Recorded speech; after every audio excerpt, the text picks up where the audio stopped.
So we'll talk about end-use energy prices and taxes, which is one of the area that the IEA works, especially in EDC. We'll have a look at an introduction of the importance of the energy prices, and then describe some methodological concepts and what we have here in EDC. So the end-use energy prices reflect general geopolitical events. Here is the well-known curve of the crude oil prices, which are affected by multiple events, such as here the OPEC quota crisis, global financial crisis, the crisis of oversupply, COVID, and so on. So the oil price is affecting heavily the economy, and the economy is affecting as well the crude oil prices, which can vary a lot through years and even on the span of just few weeks. So the prices are consistently in the headlines of the news. Here are just some few examples. We had the example across the recent crisis linked to COVID as well. So this is a major driver for inflation as well. And this is well monitored area for government. Energy is also a significant expenditure, both on the side of the households as well as the industries. So it is considered to represent approximately 10% of the country's GDP, as 10% of the country's expenditure. And this can be a major expenditure for heavy industries. Electricity represents about 40% of the aluminum production cost, for instance. So this affects greatly competitiveness. The left chart shows the breakdown of energy expenditure for households by countries, and energy is one of the most significant areas for expenditure for households too. The prices vary a lot across time, but the energy prices also vary a lot across countries. And this is due to several components, the price without taxes and the taxes as well. We will look a bit more later, but we can see in this chart here that consumers in the United States paid on average 30% less than consumers in France in 2022 for gasoline. So there is a great difference in the prices paid across countries. So we need to look at data at the country level. This depends on the costs and also as for the government policies linked to the supply of the energy. So we started to compare some countries, but it's very important for comparison to take into account two concepts. First, inflation. So the value of money changes over time as per inflation and deflation. So to compare the prices, once we have nominal price, the actual price, the faceplate price paid, for doing comparison over time, we need to account for inflation to put it in a common unit.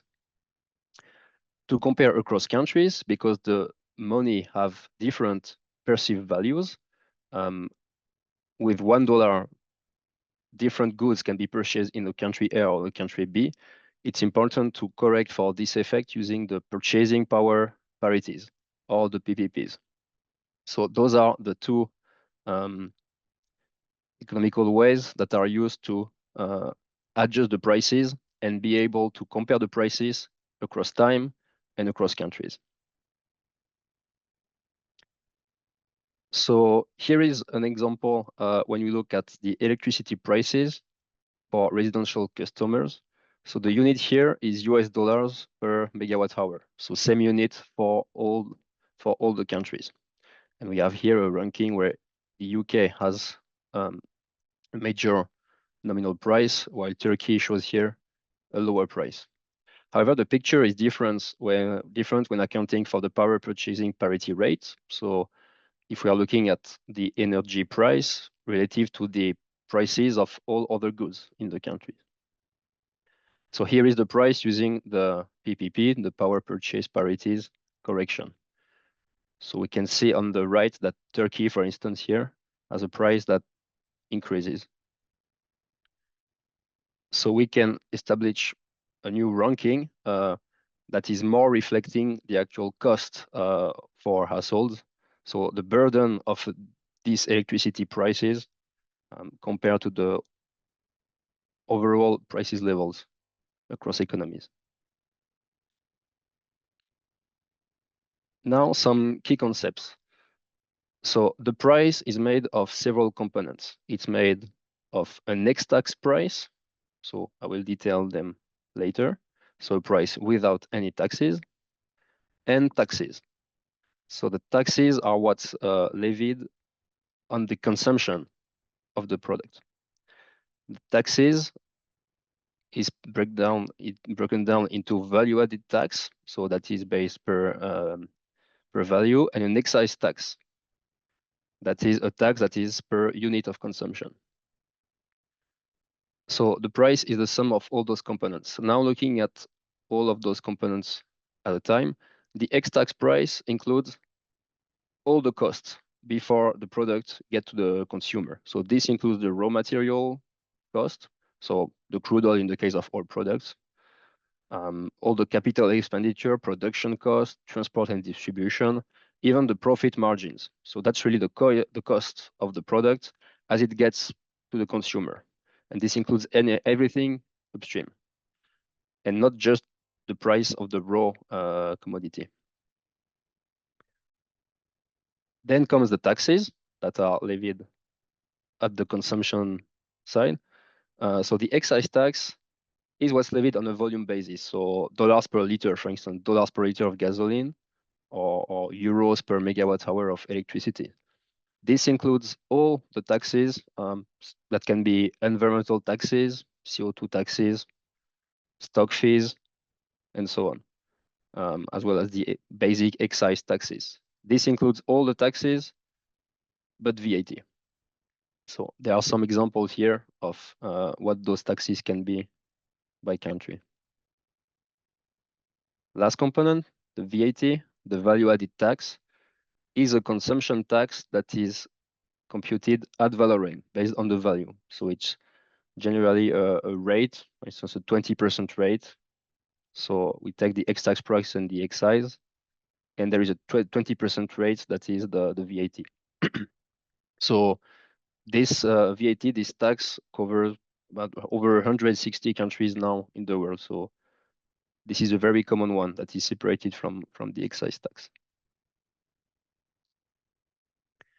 Here's an example how the price is broken down using our methodology. Let's assume we have an ex-tax price for a liter of gasoline of 1.5 euros per liter, and then an excise tax of 0.5 euro per liter. The VAT rate would be 20% in that example. VAT is computed applying this rate on both in the general case. This can differ by countries, but in the general case, this rate is applicable to both the ex-tax price and the excise. So by multiplying 20% by the sum of those two components, we get 0.4 euro per liter.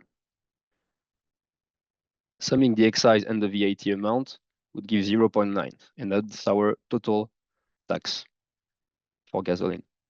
Finally, summing the total tax and the ex-tax price, we get 2.4, which is the total price of the commodity. So why are those taxes important, and why the government have such taxes? Energy is in general heavily taxed on the end user side. These can be used to internalize some costs, so to compensate for other costs that are not passed in the price of the raw material.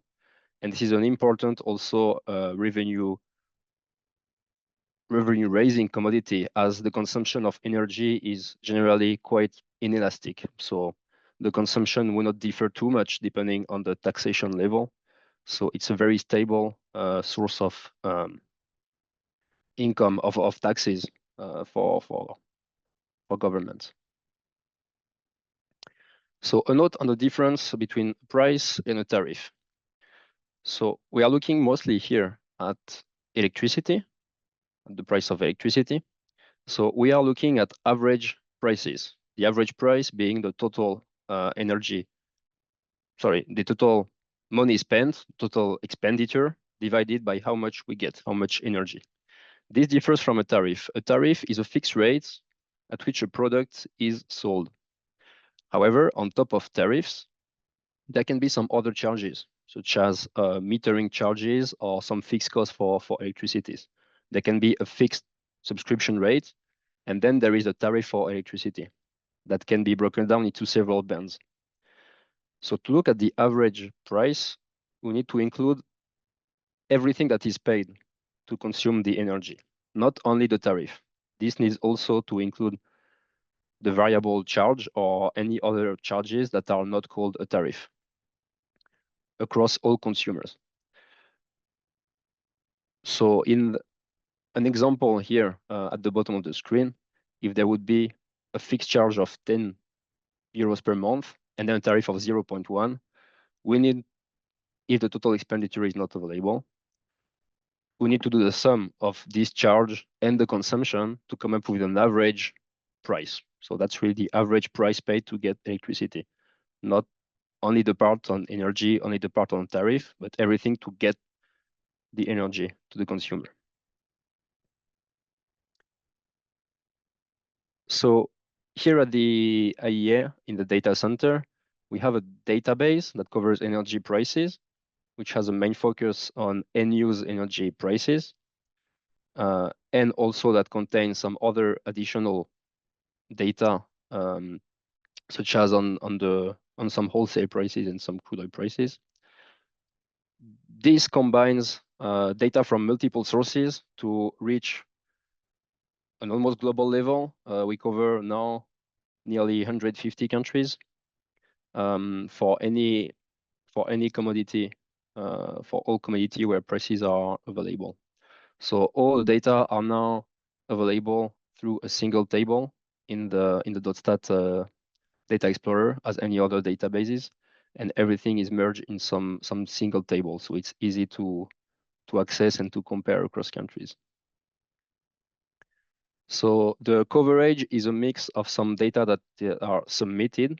So OECD countries have some requirements to submit on a quarterly basis and use energy prices. So this is the case for all OECD countries.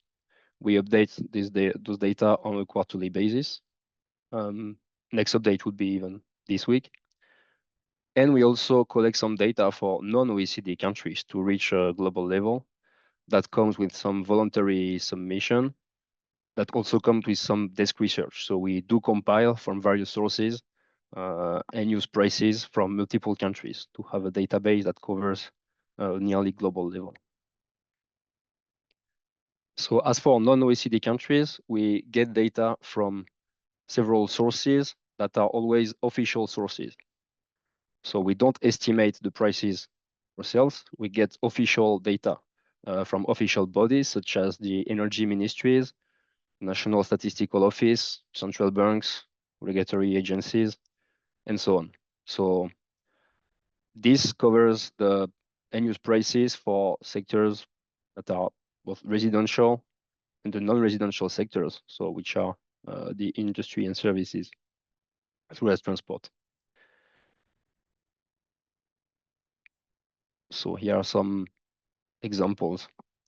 So this is really a living database that's been created a few years back in time. So we are really keen also to, from your countries, if you know any other sources, we are really trying to expand this database as much as possible, and also to get any feedback or where we should maybe expand this database as well. So any feedback on this would be very useful.